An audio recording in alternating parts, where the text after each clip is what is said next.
Hello everyone and a good day to you. I would like to talk about how the gaming industry has influenced our young and future generation in their social and professional life. First of all, they spend a lot of free time playing video games. It may have just started to be a 1 hour and a day thing, but then you notice the person spending every free moment playing or doing something game related. Neglect school or work. This one should be obvious. If the person calls in sick or stays home from school to play a game, then there's a problem. Having a vacation day from work isn't a bad thing, but skipping either work or school can be a bad thing if it's for a video game. Ignores family. Choosing a game over family is always bad and a sure sign of addiction. If kids are neglected or a spouse feels alone, then there's a problem. Video games are never more important than family. To quit gaming is to commit to living your life to the fullest. Not only will it increase the amount of time and energy you have to invest back into your goals and dreams, but there are numerous other benefits you can receive. We asked hundreds of gamers to commit to not gaming for 90 days and evaluated them across areas of their quality of life. Here were the results. The benefits of quitting gaming after 90 days: 44% time management, 29% concentration, 28% school work performance, 27% intimate relationship, 16% family relationship, 35% relationship with others, 21% psychological health, 35% optimism, and 18% appearance. All these have increased because of quitting game for 90 days.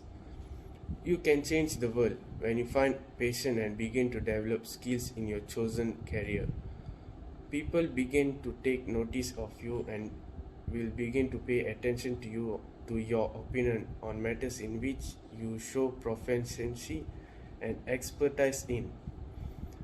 You will become more aware of industry and will develop new ideas that can influence and change the ways things have always been done in your industry. You may become more critical of how you spend and invest your money as well, and you may begin to invest your money into certain groups that you support, thereby increasing their influence and effect. You may even create your own group that others people will love and support as well. When you start to support your local communities and in time support your global communities, and you will become person of influence who will have the ability to change your world. Who knows, maybe one day you may run for Prime Minister or President. Life after video games doesn't have to be something to dread and avoid. If you have a blueprint that will give you all of the tools and strategies that you need to establish clarity for your life. Life can in fact be something that brings you great joy and satisfaction, and trust me, the world could use more people like you. You can discover new passions. When you begin doing something that you are getting better at, you may begin to develop a passion for it. When this happens, money stops becoming the primary factor for you, wanting to get better at something, and instead, what you do becomes more meaningful to you, which will hold your passion for much longer than people who are working jobs that they hate because they choose to chase the money instead, which explains why so many people are not engaged with work. When you become passionate with your work, you get excited to go to bed and become excited to wake up every morning as well, because you are looking forward to starting a new day. When you are passionate about what you do, you are more likely to work longer hours, which may mean more money. You begin to enjoy solving problems. Nothing will deter you from wanting to achieve success. And what you have to do to quit gaming: make a serious commitment to getting a handle on your action. You're not going to get anywhere if you deep down you don't really want to stop. The first thing you need to do, therefore, is recognize that you have an addiction and choose not to let it rule your life. Once you have done that, the measures you take to win back control will actually have a shot at being successful.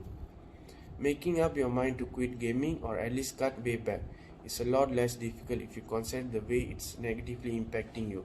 Think about how much time and energy sacrificed to your habit, and how much that sacrifice has stolen the enjoyment from other aspects of your life. Give yourself a strict time limit when you do play. Note approximately how long you spend in front of the screen each day and make it a point to log off an hour early. If the thoughts of losing a whole hour doesn't sit well with you, start with half an hour or even 20 minutes and gradually decrease your playtime as well. You get more comfortable until you no longer feel need to play at all. These kinds of progressive reduction will make it easier for you to adjust. Use the timer on your phone to keep track of how long you have been playing and alert you when your allotted time is up. If you are a PC gamer, you can even set your computer to shut down itself down at specific time, which may be helpful if you are not sure if you can pull the plug on your own. It could take weeks or even months to taper off your daily playtime, and that's okay. The important thing is that you stick with it and fight the impulse to play for longer than your predetermined time frame. Restrict yourself to only playing later in the day. Make gaming a reward that you are given yourself for being productive and completing your important daily duties. If you always hope on first thing in the morning, you run the risk of getting sucked in a prolonged session. You should be getting ready for work, school, or other responsibilities. Thank you so much and have a nice day.